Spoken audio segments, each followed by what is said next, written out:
Hey all, welcome back to another Yu-Gi-Oh! Duel Links video, and today I am bringing you something very special, something a little bit different. I want to talk about what is a farm, cards required to farm, cards that help the farm, skills that assist the farm, and then some skillless farms. Just an all-encompassing video about farming in this game. So first off, let's talk about what is a farm. So this is when you win a duel against a legendary duelist, so someone you want to possibly get some drops from, with a high score. Now the ideal score is 8,000 or more, but you want to get at least 8,000 because that's the maximum reward ratio you can get to duel assessment points. 8 total rewards. Every 1,000 gets you 1 reward, so you can get a maximum of 8 rewards. So how you achieve that is through different things you've done within the duel or how you won the duel. So the most important ones to note, and that you're probably going to be trying to do, is you're going to try and get 0 cards left in your deck when you win the duel. So you're going to wait to the very last turn you can possibly play anything before you go in for the kill. That gets you 1,000 duel assessment points. So next up we have achieving 10,000 damage. So that's just having to deal over 999,000 damage in a single attack, and you want to kind of win that way because it's hard to have your opponent be above that and then win another way. So you want to deal that in the final kill, and that'll get you 3,000 duel assessment points, the biggest additional one you can grab. Now a great way is to combine that with dealing only effect damage. So we'll talk about a card that allows you to do that. But when you achieve a win with only using effect damage, you get an additional 1,000 duel points. And then you get 2,000 duel assessment points just for winning the duel. Now there's a few conditions that you can also add on top of that. So if you win by a comeback victory, and this is when at the beginning of the turn that you actually had won the duel, your life points were lower than your opponent's. It does not matter how much lower, does not matter any of the totals, just that the fact that your life points are lower than your opponent's at the beginning of the turn to which that you have won the duel. That'll get you an extra 500 points. Also, if you had won without taking any damage, you get an extra 500 as well. Now, altogether, provided you get either a comeback or a no damage, and everything I just mentioned, you should get 7,500 points. Now, that's a very achievable total. You don't have to do too much extra to achieve that. So some additional stuff to do to the farm to help you get to the 8,000 is you can play some glossy cards. So for every glossy card you play, you get an extra 100 duel assessment points. And that's even better if you play a prismatic. So that gets you 200 for every prismatic card you play. So that can easily bump you up even further. Now you can also substitute that with some fusion summons or some ritual summons. So if you had fusion summoned in the duel, you get 400 extra duel points, and same goes for ritual, an extra 400 if you had ritual summoned during the duel. So that's a great way of quickly bumping up the score, and it's 300 if you had tribute summoned.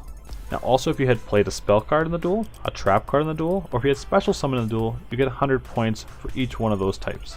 And then lastly, you can also achieve a low life bonus. So that's if your life points are 1,000 or less, you get an extra 500. And if your life points are 100 or less, you get an additional 1,000. So that's how we work around building a deck that allow us to farm a duelist. What is to be considered is the deck that the opponent is using. So we have to make sure that we're able to achieve the conditions necessary to successfully do as many of these as possible to build us to 8,000. So if it's based on their deck, then we have to have a lot of different cards available to counteract their deck. But there is some specific cards that are required, at least that are in the game right now, that you should have to achieve the actual farm as it is right now. So let's check out those cards and we'll discuss why they are required. I'm not going to specifically say where every one of these cards are available from, but on the right of the video I will include where it is from. So that's how you guys can check out exactly where to get the cards, but if I were to talk about that, it would add so much time to the video. So that's just a note I wanted to let you guys know. So here are the cards that I think are necessity cards, cards that you should have in order to successfully farm the whole range of duelists. But there is a couple cards in here that you're going to see transcend every single farm deck. So the required card that I think you guys should pick up is the Gravekeeper's Vassal. The Gravekeeper's Vassal, any battle damage this card inflicts to your opponent is treated as effect damage. So that way, if this card makes an attack on your opponent, reduces your opponent's life points to 0, does that over 10,000, you'll also get the additional 1,000 for doing only effect damage. So this is a great way of bumping up your total score, and it's also easily combinable with Union Attack. So let's talk about Union Attack. Union Attack is a drop card. So this card right here, Union Attack, is only available from Yugi through the events that Yugi was brought into the game. So that makes it a very challenging card for some new players to get. Now they've done quite a few events, so most players who have been playing for a little bit should have this card. So that's why most of the farm decks we utilize and showcase on the channel include Union Attack, as it is the superior method and it does reach the largest audience. So basically target one face-up monster you control, you want to hit your vassal with this, and then add up the total attack of all other face-up attack position monsters you currently control. Then, during the battle phase of this turn only, the monster gains that much attack but cannot inflict battle damage to your opponent. Also, all their face-up attack position monsters you control cannot attack. That is why you have to use this with Vassal, because it is not dealing battle damage, it's dealing effect damage.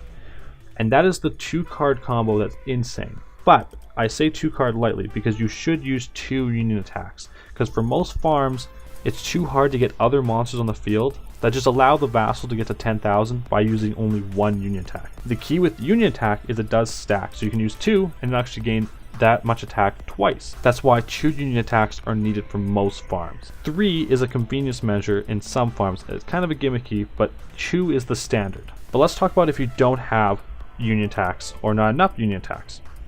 You can also use another method. So this is one of the first methods actually discussed and talked about. So it's the Piranha Army.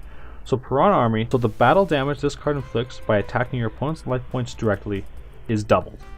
So how you add up attack points to it most commonly is use Gift of the Martyr. So send one monster on your side of the field to the graveyard, select one monster on your side of the field. The selected monster gains attack equal to the attack of the sent monster until the end of this turn.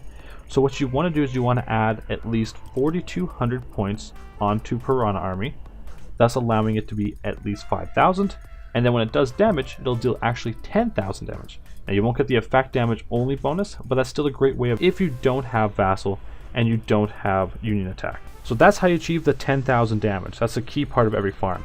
But you're wondering, how can you attack directly with those cards? They usually would need to attack directly to achieve such a win.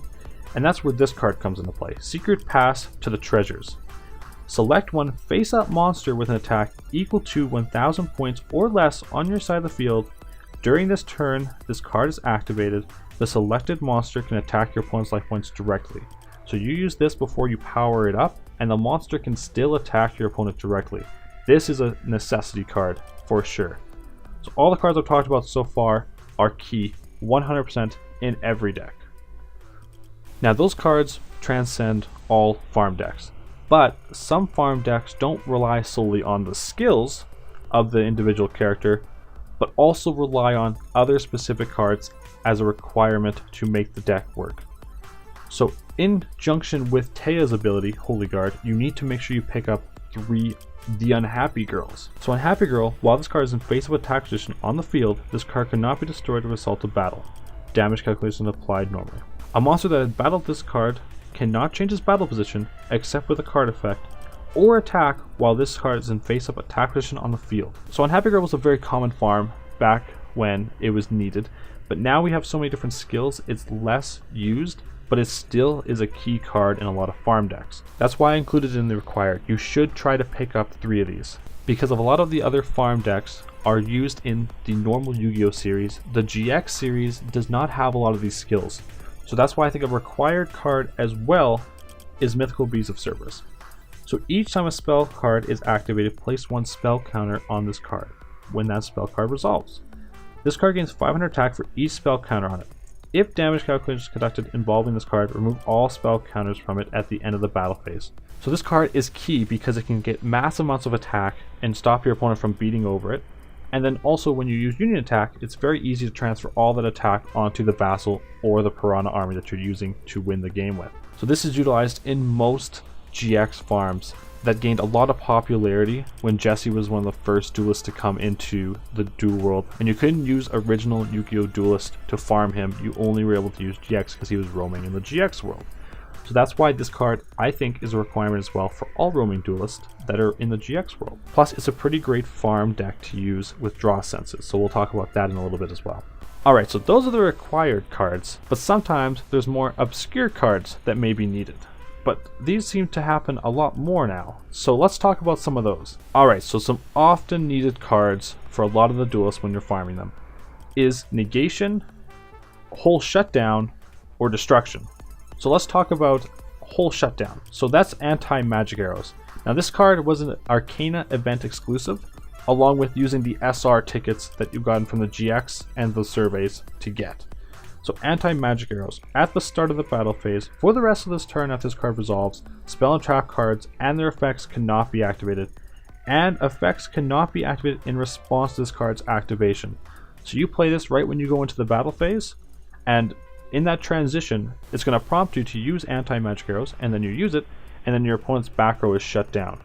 That's a great way of going at your opponent and not having to worry about the back. And this is one of the most valuable cards for the farm that isn't always required, but I would say it's definitely one you should pick up if you want more success when farming. Next up we have Storm. So Storm destroys as many spell and trap cards you control as possible, then destroys as many spell and trap cards your opponent controls as possible, up to the number of cards destroyed by this effect. This is a great way of clearing your opponent's back row. It's hard to clear face down and face up at the same time and get through the entire back row. So Storm, so this can usually remove most threats, but sometimes the cards will still be activated, which is why I prefer anti-magic arrows. But nevertheless, if you don't have that or don't have access to anti-magic arrows, Storm is a great alternative. And then finally, there's a ton of negation cards. Just for instance, I say Ryoku Field's a pretty safe one because spell cards running around are quite challenging to deal with. So basically, when a spell card that targets exactly one monster on the field and no other cards is activated, negate the activation, and if you do, destroy it. Now there's tons of cards, Magic Jammer, Trap Jammer, all that kind of stuff that you can use in a deck, but that's all dependent on the person you're trying to farm. I say Ryoku Field's a safe option because it's from the card trader. It's great. It does negate a lot of the big things that are happening in the game that you would want to negate in a farm, but there's just tons of cards to get. And I'm not going to list them all, but just so you know, negation cards are very key for the farm as well. They are tailored to the specific duelist you are fighting. Alright, so those are often needed cards, but let's check out some cards that help the farm, help you get those extra duel assessment points, help you just make the farm more consistent, and all that jazz. Alright, and here we have cards that I think assist the farm in both consistency and duel assessment points. So I have that with 5 different topics to talk about for here. So we have Fusion, Ritual, Special Summon, Draw, and Search. So with the Fusion summons, you can often use Thunder Dragon. Now this is one card I highly recommend you pick up at the card trader. So basically this is a great way of thinning your deck because by discarding this card, you can add up to 2 copies of Thunder Dragon from your deck to your hand. That's like drawing 2 cards from your deck right there. Great way of thinning out your deck. That also allows you to use 2 of them in order to Fusion summon out Twin-Headed Thunder Dragon. Another great card, 2800, and a great combo piece in powering up either your vassal or your Piranha army. Also, on the other side of that, we can also make a Blue Eyes Ultimate Dragon by a couple of different ways, either Fusion summoning it out, Fusion substituting it out, or by using Summoner of Illusion to special summon it out. But it has 4500, which is a massive amount of attack points that you can use to add on to one of those cards. So let's just talk about the Summoner of Illusion really quick here. I have a prismatic one, which is why I like using it in some farm decks. But basically, flip, tribute one other monster, and if you do, special summon one fusion monster from your extra deck, but destroy it during the end phase of this turn. So that's pretty awesome. You can get your Blue Eyes Ultimate Dragon out quite easily that way. So there's the fusion summons. Now let's talk about the ritual summons. A great card is Relinquished.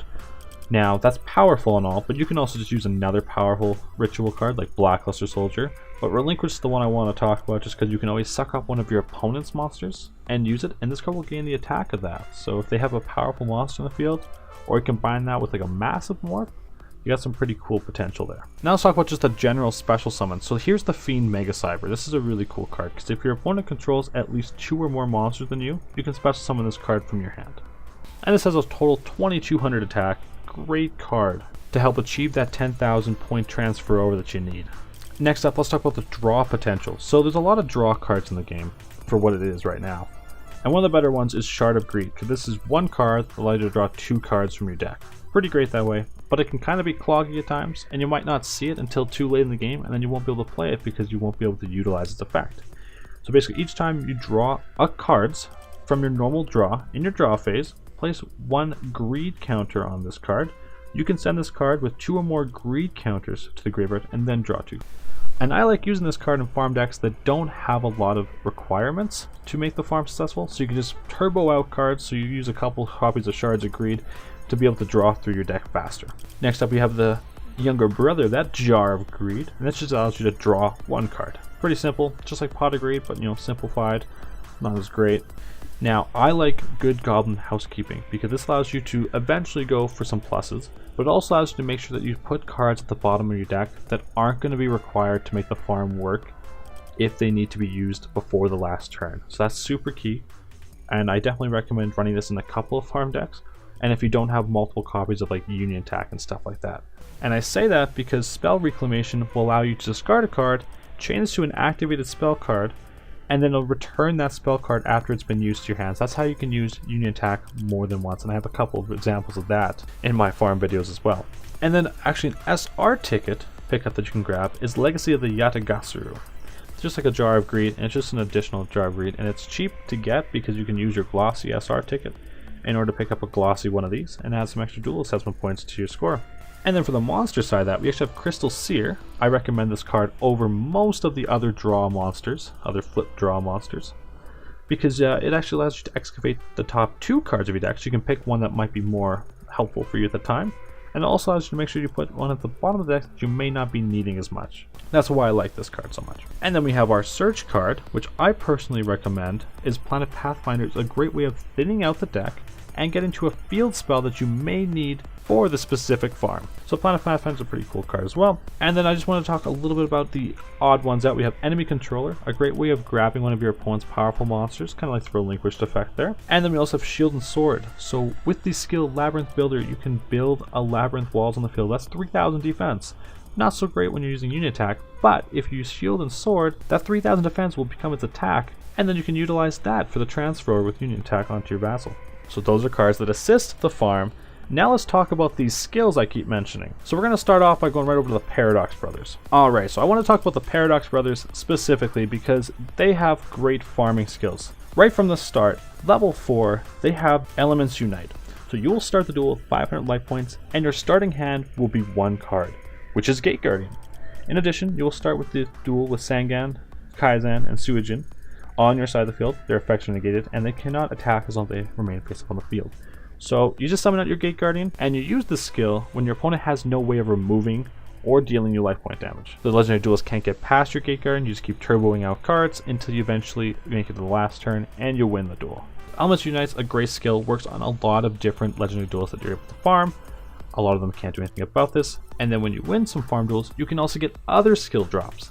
So the other key skill drop, one of the most important one for farming out of any other skill in this game, is Labyrinth Builder.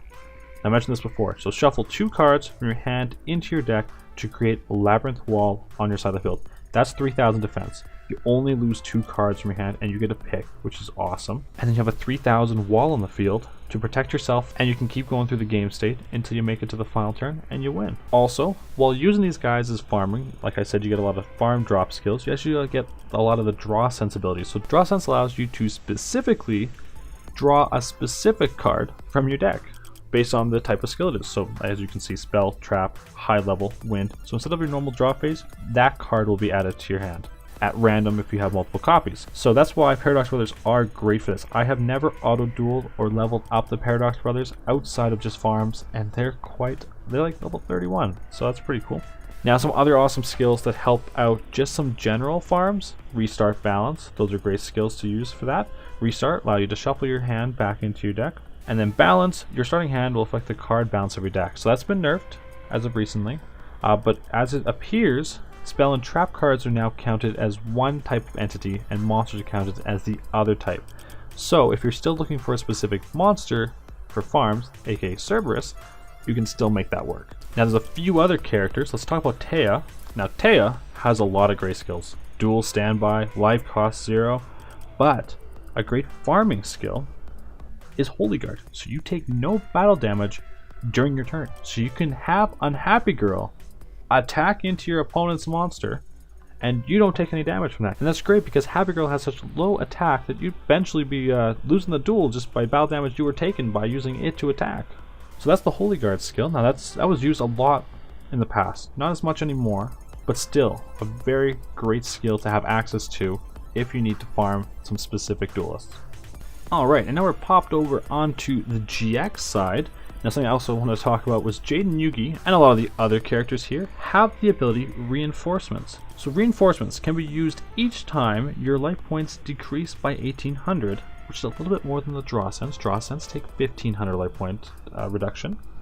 This returns one card from your hand to the deck, and you draw a random warrior monster instead. That's awesome. That'll allow you to probably get your Kaiba Man out, or another gimmicky farm deck, but most used is probably Kaiba Man, in a Blue Eyes farm deck. So that's a pretty cool skill. I've been using that specifically to farm Chaz, and thus that also allowed me to get a lot of these Draw Sense skills on Jaden just by using him in those farms. Another great skill that I don't have actually is Yamayuki and Destiny Draw. Just wanted to mention that out for everybody knows that I do know about that skill. I just don't have it. And that skill is just when your life points decrease by 2,000 or more, you can select the card you're going to draw and draw it instead, which is pretty crazy. And I think I really need to put more effort into trying to get that skill.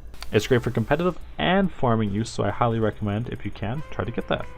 Alright, so that's all the skills I really want to talk about. I just want to hammer in that you get more skills by using characters in farms. So if you don't have a skill, just try to use that character in a farming duel with one of these skillless farms. So let's talk about it. We got Kaiba Man. Kaiba Man's a great farm deck because you can easily get out your Blue Eyes, usually, and you can search for your Kaiba Man if you add a skill into it. Once you have your Blue Eyes out, back before Champion's Vigilance was limited, this was even more viable. You could use Champion's Vigilance to negate things, but it's still viable because it's a 3000 attack card, and sometimes you don't need to negate anything in the farm. So this is a great farm to try to build up some Draw Sense skills, to build up some specific skills. We also have the Paladin deck. So this is using Dark Paladin, which is a fusion monster between Dark Magician and Buster Blader, to negate a spell heavy user, like Esperova that's currently happening as this video is being made. And I've been using this to great success to get a lot of drops. Even though drops have been very poor for me, the deck has been working well for me. So that's another skillless farm, but I combine that with Restart for added consistency, but you don't absolutely have to. So there we have it. That is all I wanted to talk about via farm. I hope this video was concise enough to help everybody who wanted to know a little bit more about farming, to help the general public know, and all those new players. Help you understand what farming is. It took me a little bit of time before I realized farming is a great resource. I've been playing since basically launch, and I didn't really understand the concept of farming and that cards can be used in such a way until a couple months after, actually. I hope the timestamps help you navigate the video if you wanted to rewatch or just skip to a specific part, and I hope the detailed listings on the right help you locate the card quickly and easily. But I know I can miss things, so if there's anything that you guys wanted to mention, if you guys have any questions, comments, concerns, just make sure to leave them down below, and I'll be sure to address them, talk with you about them, and resolve everything as quickly as I can to the best of my ability. I hope you enjoyed watching, and I hope to catch you in the next one. As always, peace.